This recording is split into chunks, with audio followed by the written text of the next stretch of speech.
আসসালামু আলাইকুম ওয়া রাহমাতুল্লাহি ওয়া বারাকাতুহু। ইন্নাল হামদালিল্লাহ নাহমাদুহু ওয়া নুসাল্লি আলা রাসূলিহিল কারীম, আম্মা বাদ। ফাউযু বিল্লাহি মিনাশ শাইতানির রাজীম। বিসমিল্লাহির রহমানির রহিম। ওয়া ইউশাকিকির রাসূল মিন বা'দি মা তাবায়্যানা লাহুল হুদা ওয়া ইয়াত্তাবি গায়রা সাবিলিল মুমিনিন নুআল্লি মা তাওয়াল্লা ওয়া নুসলিহি জাহান্নাম ওয়া সাআত মাসির।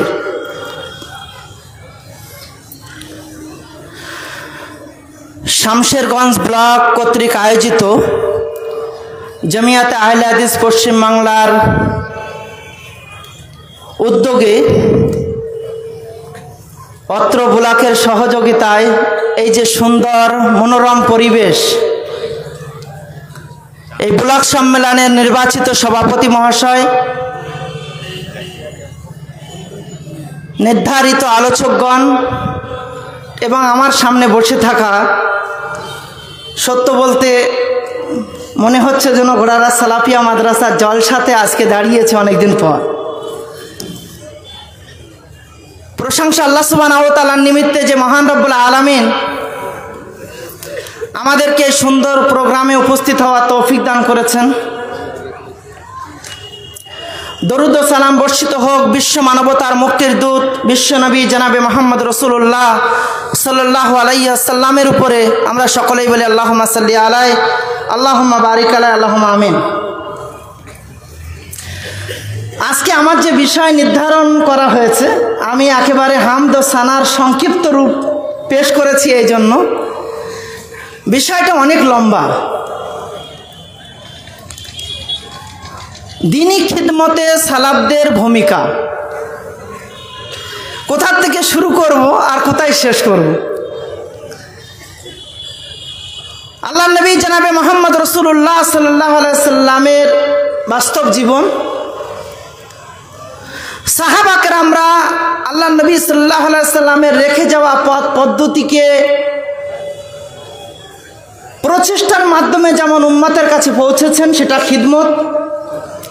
তৎপরবর্তীতে তাবিঈনরা, তাবিঈরা, তাবা তাবিঈনরা এবং তার পরবর্তীতে তাদের অনুসরণকারী সালাফরা যে খিদমত করেছেন, সেই খিদমতের বিস্তারিত বর্ণনা করতে গেলে অনেক টাইম লাগবে। প্রথমত আল্লাহ নবী সাল্লাল্লাহু আলাইহি ওয়াসাল্লামের উপরে অবতীর্ণকৃত ওহী, আল্লাহ সুবহানাহু ওয়া তাআলা নবীকে নির্দেশ দিয়ে বলছেন, বাল্লিগ মা উনজিলা ইলাইক মির রাব্বিক। হে নবী, আপনি পৌঁছান যা কিছু আপনার প্রভুর পক্ষ থেকে আপনার উপরে অবতীর্ণ করা হয়েছে। আল্লাহ নবী সাল্লাল্লাহু আলাইহি ওয়াসাল্লাম সব কিছু পৌঁছে দিয়েছেন। বাইহাকির সহিহ হাদিস দ্বারা এটা প্রমাণিত। আল্লাহ নবী সাল্লাল্লাহু আলাইহি সাল্লাম বলছেন, ছোট থেকে ছোট এমন কোন বিষয় যা তোমাদের জান্নাতের নিকটবর্তী নিয়ে যাবে, জাহান্নাম থেকে দূরে রাখবে, আমি মুহাম্মদ সাল্লাল্লাহু আলাইহি সাল্লাম সব পৌঁছে দিয়েছি। আল্লাহ সুবহানাহু ওয়া তাআলা যে নবীকে নির্দেশ প্রদান করে বলছেন, হে নবী, আপনার উপরে যা কিছু অবতীর্ণ করা হয়েছে আপনি পৌঁছান। যদি আপনি না পৌঁছে থাকেন তাহলে এটাই প্রমাণিত হবে ফামা বাল্লাগতা রিসালাতাহু, আপনি আপনার রিসালাতের দায়িত্ব পরিপূর্ণ করেন। আল্লাহ নবী সাল্লাল্লাহু আলাইহি ওয়াসাল্লামের উপরে অবতীর্ণকৃত নির্দেশনাকে আল্লাহ নবী সাহাবা কেরামদের সম্মুখে পেশ করেছেন। সেটা হতে পারে তার বাস্তব কর্মজীবনে বাস্তবায়নের মাধ্যমে, বা নির্দেশনা প্রদানের মাধ্যমে, বা সহমত পোষণের মাধ্যমে। আল্লামা ইবনে হাজার আসকালানী যার ভাবার্থ এইভাবেই ব্যক্ত করেছেন, মা নুকিলা আনিন নবী সাল্লাল্লাহু আলাইহি ওয়াসাল্লাম মিন কাউলিন আও ফিলিন আও তাকরিরিন। সেখান থেকে সাহাবা কেরামরা সেই মতপথকে নিয়ে বিভিন্ন সময়ে একটা একটা এলাকা ভিত্তিক তারা আল্লাহ নবী সাল্লাল্লাহু আলাইহি ওয়াসাল্লামের রেখে যাওয়া পথ পদ্ধতিকে অন্যের কাছে পৌঁছানোর ব্যবস্থা করেছেন। এটাই তার কারণ ছিল। আজকে আমি আব্দুল হামিদ, এখানে আরো কোনো বড় আলেম আলহামদুলিল্লাহ তার নাম শুনলে সেই কৃতিত্বের অধিকারী হতে পারিনি। সাহাবা কেরামরা এমন কি কর্ম করে গিয়েছেন যে তাদের জন্য আমরা নাম বলা মাত্রই রাদিয়াল্লাহু আনহু ব্যক্ত করে তাদের জন্য দোয়া করি। এ দোয়া আল্লাহ সুবহানাহু ওয়া তাআলা আমাদেরকে করিয়ে নিচ্ছেন। কারণটা কি হতে পারে? আমাদের জন্য কেউ দোয়া করে না, কিন্তু সেই সাহাবা কেরামদের জন্য আল্লাহ সুবহানাহু ওয়া তাআলা আমাদের মাধ্যমে দোয়া করিয়ে নিচ্ছেন। আল্লাহ সুবহানাহু ওয়া তাআলা যে সাহাবীদের ব্যাপারে কখনো বলছেন উলাইকা হুমুল মুফলিহুন, কখনো বলছেন উলাইকা হুমুর রাশিদুন, কখনো বলছেন উলাইকা হুমুস সাদিকুন, কখনো বলছেন রাদিয়াল্লাহু আনহুম ওয়া রাদু আনহু, কখনো বলছেন আস-সাবিকুন আল-আউয়ালুন মিনাল মুহাজিরিন ওয়াল আনসার। বলছেন না? বলছেন না? মোহতারাম উপস্থিতি, সালাফ দ্বীনি খিদমতে সালাফদের ভূমিকা, সালাফ বলবো কাকে, এ বিষয়ে মতভেদ আছে। কেউ বলছেন আল্লাহ নবী সাল্লাল্লাহু আলাইহি ওয়াসাল্লামের সাথীগণ অর্থাৎ সাহাবা কেরামদেরকে সালাফ বলতে হবে।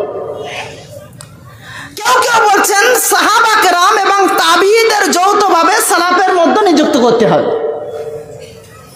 কেউ বলছেন সাহাবী, তাবেঈ এবং তাবা তাবেঈনদের যৌথভাবে সালাফ বলতে হবে। কেউ বলছেন পঞ্চম হিজরি পর্যন্ত যে সমস্ত সালাফরা আল্লাহর নবী পদাঙ্ক অনুসরণ করেছেন, সাহাবা কেরামরা, সাহাবীদের পদাঙ্ক অনুসরণ করেছেন তাবেঈরা, তাবেঈদের পদাঙ্ক অনুসরণ করেছেন তাবা তাবেঈনরা, এবং তাদের পদাঙ্ক অনুসরণ যারাই করেছেন তাদেরকে আমরা সালাফ বলবো। আর আমভাবে এটাও বলা হচ্ছে তাদের পদাঙ্ক যারাই অনুসরণ করে তারাই হলো সালাফ।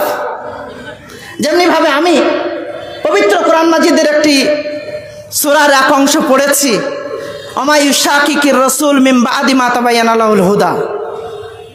এখানে অনুসরণকারীদেরকে জুড়ে নেওয়া হয়েছে। এই জন্য যুগে যুগে যাদেরকে আমরা পূর্বে অতীত করে দিয়েছি, আগে বাড়িয়ে দিয়েছি, কিন্তু নেককার হালাতে তারা দুনিয়ার থেকে বিদায় নিয়েছেন, আমরা তাদেরকে সালাফ বলি। সিন লাম ফা একটি ধাতু, একটি শব্দ সালাফ, যে যার মানে আমরা এইভাবে করতে পারি আগে যাওয়া বা অগ্রণী হওয়া। এ ব্যাপারে যদি আপনারা দেখেন বিভিন্ন জন বিভিন্ন মানা করেছেন। যেমন আল্লাহ সুবহানাহু ওয়া তাআলা পবিত্র কোরআন মাজিদে বলছেন ফাজআলনাহুম সালাফান ওয়া মাসালান লিল আখিরিন, পরবর্তীদের জন্য আমি ওদেরকে অতীত নমুনা ও দৃষ্টান্ত করে রাখলাম। সহিহ বুখারী এবং সহিহ মুসলিমের একটি হাদিস বর্ণিত হয়েছে, সেখানে লম্বা একটি ঘটনা। আয়েশা রাদিয়াল্লাহু আনহা হাদিস বর্ণনা করছেন কন্যা ফাতেমার ব্যাপারে। ফাতেমা রাদিয়াল্লাহু আনহা একদিন আসলেন, আল্লাহর নবী সাল্লাল্লাহু আলাইহি সাল্লাম তাকে ওয়েলকাম জানালেন, ফাতেমা এসো এসো। ফাতেমা রাদিয়াল্লাহু আনহা উপস্থিত হওয়া মাত্রই তার ডান সাইডে কিংবা বাম সাইডে বসালেন। রাবির সন্দেহ, ডাইনে ছিল না বায়ে ছিল। কানে কানে কিছু একটা কথা বলা মাত্রই ফাতেমা রাদিয়াল্লাহু আনহা কান্না শুরু করলেন। ফাতেমা রাদিয়াল্লাহু আনহার এই কান্না দেখে আল্লাহর নবী আবার একটু এগিয়ে গেলেন, গিয়ে কানে কানে আরো একটু কিছু বললেন। বলা মাত্রই ফাতেমা রাদিয়াল্লাহু আনহা হাসা শুরু করলেন, হাসতে লাগলেন। আয়েশা রাদিয়াল্লাহু আনহা বলছেন আমি ফাতেমাকে জিজ্ঞাসা করলাম, ফাতেমা আল্লাহর নবী তার স্ত্রীদেরকে ছেড়ে তোমাকে ডেকে কি এমন গোপন কথা বললেন? ফাতেমা রাদিয়াল্লাহু আনহা বললেন, গোপন বিষয় আমি জানাতে আগ্রহী নয়, আমি জানাবো না। তখন সময় অতিবাহিত হয়ে গেল, কিন্তু পরবর্তীতে আল্লাহর নবী সাল্লাল্লাহু আলাইহি ওয়াসাল্লাম যখন দুনিয়া থেকে বিদায় নিলেন, মারা গেলেন, তখন একদিন আয়েশা রাদিয়াল্লাহু আনহা ফাতেমা রাদিয়াল্লাহু আনহাকে বলছেন, আমি তোমার উপরে হক রাখি, সেদিন আল্লাহর নবী তোমার কানে কানে কি বলেছিলেন ওটা বলতে হবে। ফাতেমা রাদিয়াল্লাহু আনহা বলছেন, আজকে বলতে অসুবিধা নেই, কারণ নবী এখন দুনিয়াতে নেই। তখন আয়েশা রাদিয়াল্লাহু আনহার প্রতি উত্তরে বললেন, আমি যখন কাঁদছিলাম আপনি দেখেছেন, সেই সময় আল্লাহর নবী আমাকে বললেন যে জিবরিল আমিন প্রতি বছর আমাকে একবার কোরআন সমাপ্ত করান, কিন্তু এবছর দুবার করিয়েছেন, এর অর্থ আমি হয়তো আর বেশি দিন দুনিয়াতে থাকবো না। আর যখন আমাকে হাসতে দেখেছিলেন তখন আল্লাহ নবী সাল্লাল্লাহু আলাইহি ওয়াসাল্লাম আমাকে বলেছিলেন, ফাতেমা তুমি যদি জান্নাতি মহিলাদের সর্দার হও তাহলে কি তুমি খুশি হবে না? এ কথা বলার পর আল্লাহ নবী আমাকে বলেছিলেন আল্লাহকে ভয় করো। তারপরে একটা শব্দ ব্যবহার করেছিলেন ফাতেমা রাদিয়াল্লাহু আনহার উদ্দেশ্যে, নি'মাস সালাফু আনা লাকি। কতই না উত্তম অগ্রগামী আমি মুহাম্মদ সাল্লাল্লাহু আলাইহি ওয়াসাল্লাম তোমার জন্য। আল্লাহ নবী যে আগে বিদায় নেবেন, আগে চলে যাবেন, কেউ আগে চলে গেল, অতীত হয়ে গেল, তাকে বলা হয় সালাফ। আত্মীয়দের ক্ষেত্রে এটা ব্যবহার করা হয়। পবিত্র কোরআন মাজিদে আল্লাহ সুবহানাহু ওয়া তাআলা দুই ভাগ্নিকে একত্রে বিয়ে করাকে নিষেধ করেছেন, সেখানে একটা শব্দ ব্যবহার করা হয়েছে ইল্লা মা কাদ সালাফা। যদি একজন অতীত হয়ে যান তাহলে অসুবিধা নেই। তাহলে আমভাবে আমরা বুঝতে পারলাম যে সালাফ কাকে বলে। পারিভাষিক অর্থে যদি আল্লাহ সুবহানাহু ওয়া তাআলার নির্দেশনা দেখি পবিত্র কোরআন মাজিদে আল্লাহ সুবহানাহু ওয়া তাআলা কখনো বলছেন ওয়াসাবিকুনাল আউয়ালুন, কখনো আল্লাহ রাসূল সাল্লাল্লাহু আলাইহি ওয়াসাল্লাম বলছেন খায়রুন নাসে কারনি বা খায়রুল কুরুনে কারনি সুম্মাল্লাযিনা ইয়ালুনহুম সুম্মাল্লাযিনা ইয়ালুনহুম। সবচেয়ে উত্তম জামানা আমার জামানা, তারপরে আমার সাহাবীদের জামানা, অতঃপর তাবিঈদের জামানা, অতঃপর তাবা তাবিঈনদের জামানা। এমনিভাবে এখানেও ইখতিলাফ আছে যে দুই পিঢ়ির কথা বলেছিলেন না তিনের কথা বলেছিলেন, কিন্তু আমভাবে যদি লক্ষ্য করি তাহলে সালাফদের খিদমত আমরা দেখতে পাবো। সালাফকে বিভিন্ন নামে উল্লেখ করা হয়েছে, এটা বলেই আমি এগিয়ে যাব ইনশাআল্লাহ। সালাফে সালেহিনের কতিপয় নাম, যেমন আহলে সুন্নাহ ওয়াল জামাত। কখনো সালাফে সালেহিনদের উল্লেখ করা হয়েছে আহলুল হাদিস নামে, কখনো বলা হয়েছে আহলুল আসর, কখনো বলা হয়েছে ফেরকায়ে নাজিয়া, কখনো বলা হয়েছে তায়েফাল মানসুরা, কখনো বলা হয়েছে গুরাবা। এই বিভিন্ন নামে সালাফদেরকে বিভিন্ন শব্দে তাদের নাম উল্লেখ করা হয়েছে। আসুন এবার তাদের খিদমত দেখি। যারা অত্র এলাকার একেবারে সাধারণ আমরা মানুষ হয়তো কিছু বিষয় বুঝতে পারবো না, কিন্তু আমি বলবো আলেম ওলামা আছেন অত্র এলাকায়, সালাফরা কি খিদমত করে গিয়েছেন তার কিছু নমুনা আমরা অবশ্যই বুঝতে পারবো ইনশাআল্লাহ। আমভাবে যদি বলি হাদিসের খিদমত, বলতে পারি আকায়েদের খিদমত, হতে পারে তাফসীরের খিদমত, হতে পারে অন্যান্য আনুষঙ্গিক দাওয়াত, জিহাদ, বিভিন্ন প্রকার খিদমতের কথা আমরা বলতে পারি। কতটা উল্লেখ করতে পারবো বলতে পারছি না, তবে খুব সংক্ষেপে আমি বলার চেষ্টা করছি। আল্লাহ নবী সাল্লাল্লাহু আলাইহি ওয়াসাল্লাম দুনিয়ার থেকে বিদায় নিলেন 11 হিজরিতে। সাহাবা کرامদের দৌড় চললো, এদিকে খোলাফায়ে রাশিদিনের দৌড় চলতে থাকলো 48 হিজরি পর্যন্ত। সাহাবা کرامদের দৌড় চলতে থাকলো 109, 110, 111 মতান্তর 111 হিজরি পর্যন্ত। তারপরে প্রথম হিজরি শতাব্দীতে যে খিদমত আমরা দেখি, প্রথম শতাব্দীর শেষের দিকে ওমর বিন আব্দুল আজিজের যুগে, এই যুগে তিনি আমর ইবনে হাজমকে আদেশ দিয়েছিলেন যে তিনি যেন হাদিস সংকলনের কাজটা গভর্নরদের মাধ্যমে শুরু করেন। তাদের মধ্যে উল্লেখযোগ্য ব্যক্তি হলেন মুহাম্মদ বিন শিহাব জুহরি, আব্দুল মালিক বিন আব্দুল আজিজ, মুহাম্মদ বিন ইসা। এনারা মক্কায় হাদিস সংকলনের কাজে ব্যস্ত ছিলেন।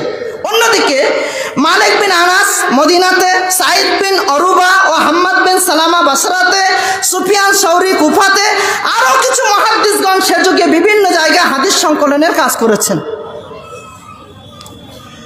দ্বিতীয় হিজরি শতাব্দীতে যদি চলে যায়, দ্বিতীয় হিজরি শতাব্দীতে আব্বাসী খলিফা আবু জাফর আল মানসুরের যুগে এই খিদমতের অগ্রণী ভূমিকা নেওয়া হয়।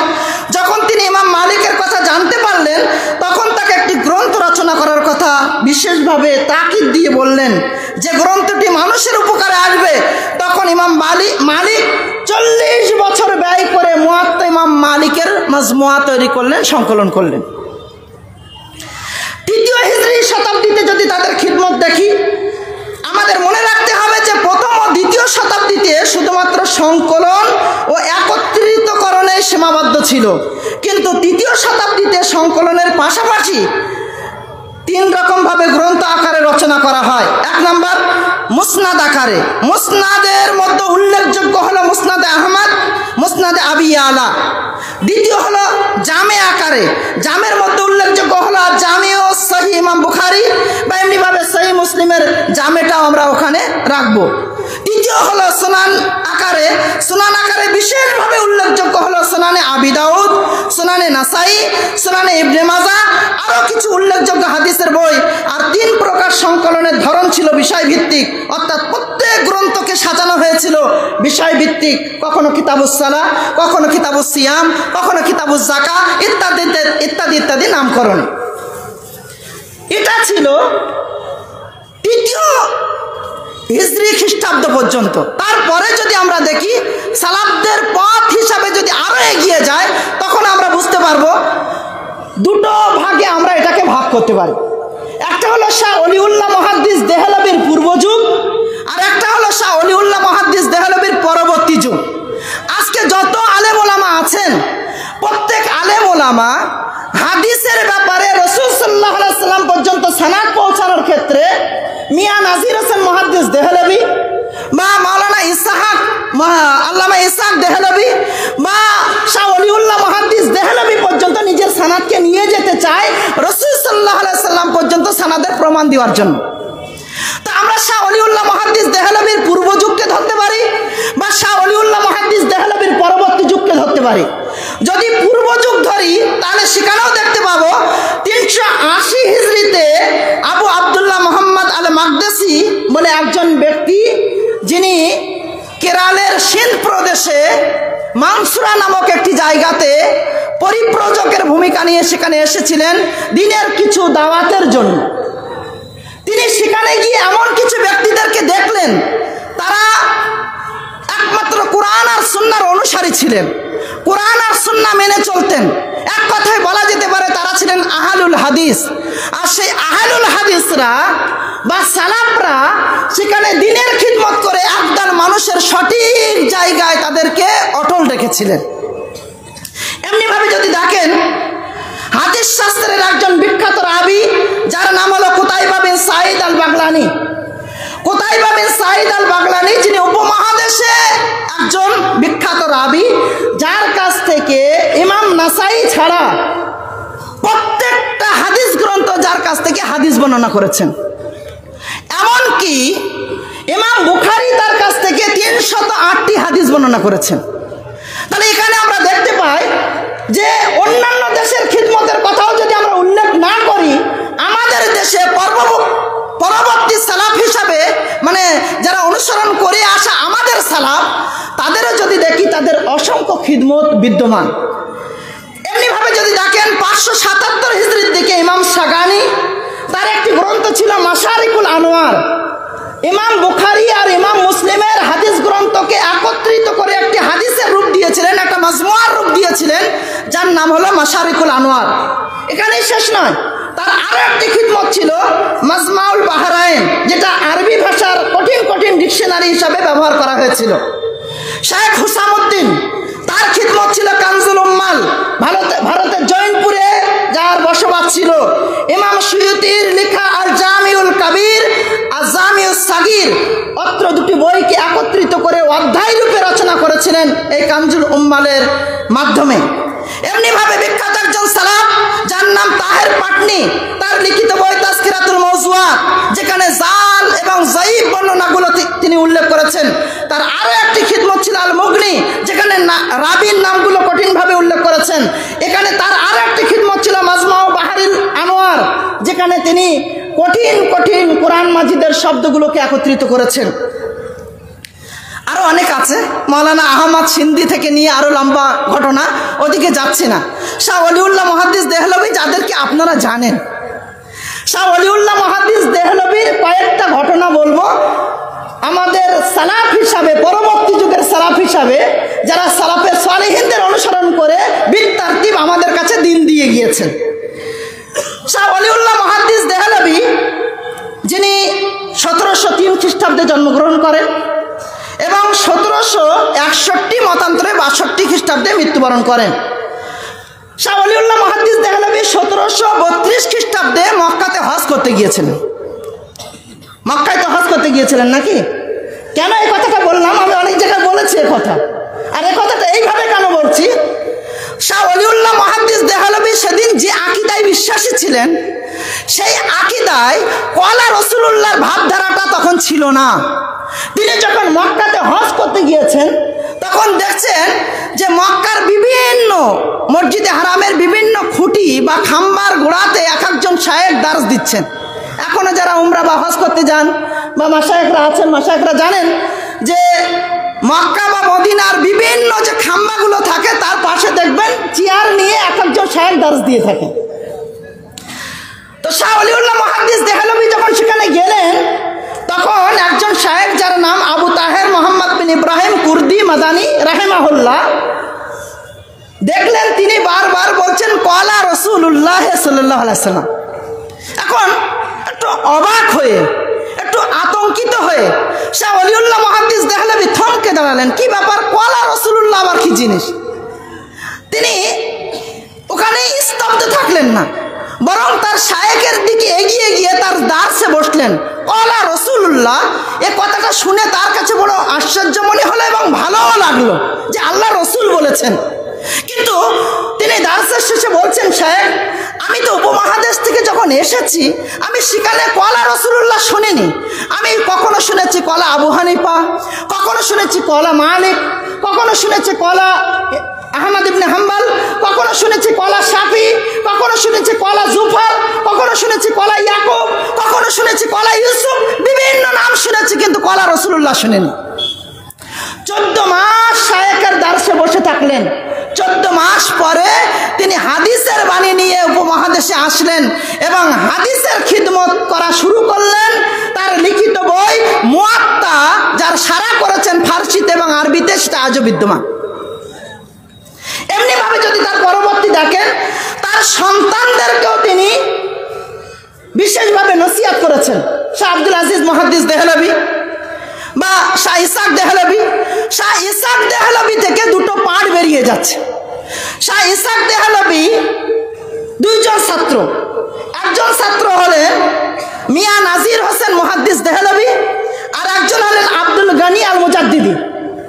মিয়া নাজির হোসেন মুহাদ্দিস দেহলভী ইসহাক দেহলভীর উত্তরাধিকার হিসাবে দাবি করলেন, আর আব্দুল গনি আল মুজাদ্দিদি তিনিও বললেন যে আমি উত্তরাধিকার হিসাবে সবচেয়ে যোগ্য। এদিকে মিয়া নাজির হোসেন মুহাদ্দিস দেহলভীর কাছে 60 বছরের খিদমতে 1.5 লক্ষের অধিক ছাত্র হাদিসের দার্স গ্রহণ করলেন। কত বললাম? 1.5 লক্ষের অধিক। এই মুর্শিদাবাদের অত্র এলাকার অনেক আলেমরা সেদিন আল্লামা নাজির হোসেন মুহাদ্দিস দেহলভীর কাছে হাদিস পড়েছেন। অন্যদিকে আব্দুল গনি আল মুজাদ্দিদির 2 জন ছাত্র, অনেক ছাত্র ছিলেন, তার মধ্যে যোগ্যতম ছাত্র 2 জন ছাত্র, একজন হলেন মাওলানা কাসেম নানভী, আর একজন হলেন রশিদ আহমেদ গাঙ্গুই।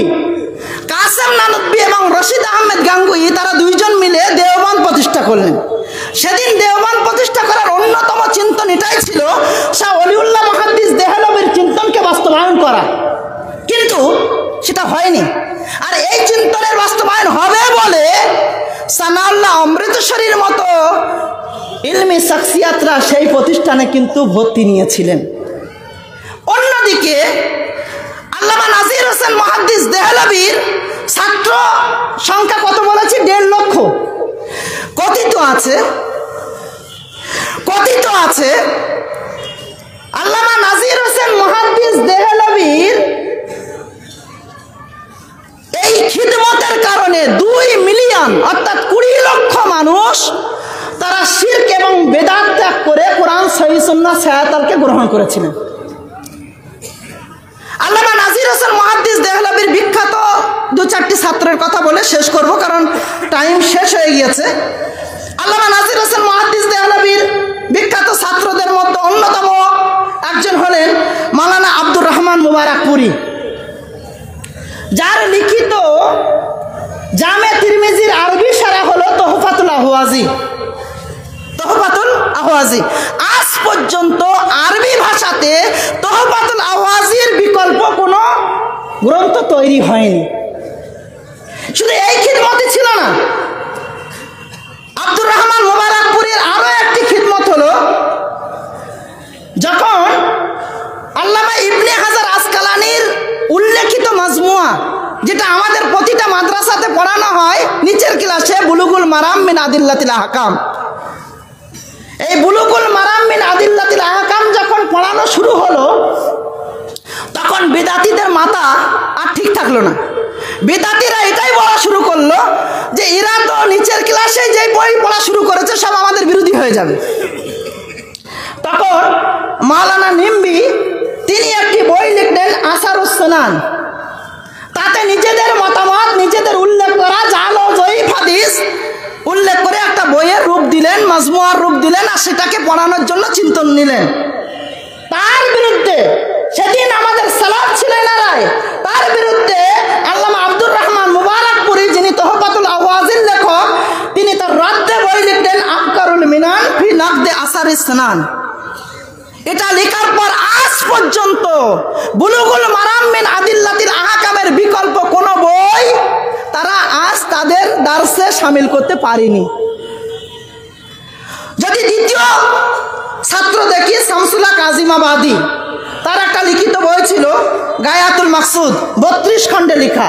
কিন্তু তৎকালীন সময়ে যখন যুদ্ধ বিগ্রহ হয়, তো সেই লাইব্রেরিতে আগুন লাগিয়ে দেওয়ার কারণে বইগুলো সব পুড়ে গিয়েছিল। পরবর্তীতে 2 কপি পাওয়া গিয়েছিল, যেটা পাকিস্তান থেকে কোনো এক সময় নাসরে হয়। আর তারই সংক্ষিপ্ত রূপ হলো আউনুল মাবুদ। আবু দাউদের ভাষ্য হিসাবে আজ পর্যন্ত তার বিকল্প এখনো ওলামা কেরামরা পায়নি। হ্যাঁ, সফিউর রহমান মুবারকপুরীর লেখা রয়েছে, অন্যান্যদের লেখা রয়েছে, কিন্তু আউনুল মাবুদকে সবচেয়ে উপরে রেখে এখন আলেম ওলামারা তার থেকে ইস্তেফাদা করছে। তৃতীয় জন হলেন সানাউল্লাহ অমৃতসরী। সানাউল্লাহ অমৃতসরী যার এক কথায় সবাই জানি। আমি বলতে পারি যে এইভাবে তার উদাহরণ নিতে পারি যে খতমে নবুয়াতের জীবিত মুজিজা, জীবন্ত মুজিজা। আল্লাহ নবী সাল্লাল্লাহু আলাইহি ওয়াসাল্লামের দুনিয়া থেকে চলে যাওয়ার পর যখন গোলাম আহমেদ কাদিয়ানী নিজে দাবি করে বসলো যে আমি নবী, তখন সানাউল্লাহ অমৃতসরী তার বিরুদ্ধে মুবাহালা করে প্রকাশ্য ময়দানে বললেন, তুমি তোমার কথায় মিথ্যুক, তুমি যদি সত্য হও আল্লাহ আমার এখনই মৃত্যু দেবেন, আর তুমি যদি তোমার কথায় মৃত্যু হও আল্লাহ তোমাকে মৃত্যু দেবেন। পরিণাম কি হয়েছিল? গোলাম আহমেদ কাদিয়ানী টয়লেটে পড়ে মারা গিয়েছিল। আর তারপরে 40 বছর খতমে নবুয়াতের জীবন্ত মুজিজা স্বরূপ সানাউল্লাহ অমৃতসরী বেঁচে ছিলেন। মোহতারাম উপস্থিতি, তার আরো একটি ছাত্র আব্দুল্লাহ গাজীপুরি বা অনেক ছাত্রের কথা বলা যেতে পারে। এক কথায় একটা সময় যখন দাওয়াতি ময়দানে আমাদের পরবর্তী সালাফরা কাজ করছিল, মাওলানা আহমদ শহীদের নেতৃত্বে, শাহ ইসমাইল শহীদের নেতৃত্বে অত্র এলাকায় মাওলানা ইনায়েত আলী, বিলায়েত আলীকে যখন পাঠানো হয়, তখন ওই 1200 হিজরি থেকে নিয়ে 1300 হিজরি পর্যন্ত বাছাই করে করে ওই সমস্ত ব্যক্তিদের যারা দাওয়াতের ময়দানে কাজ করছিল, জিহাদের ভূমিকা পালন করছিল, তাদেরকে ফাঁসি দেওয়া হয়। বালাকোটের যুদ্ধে তাদের ফাঁসি হয়।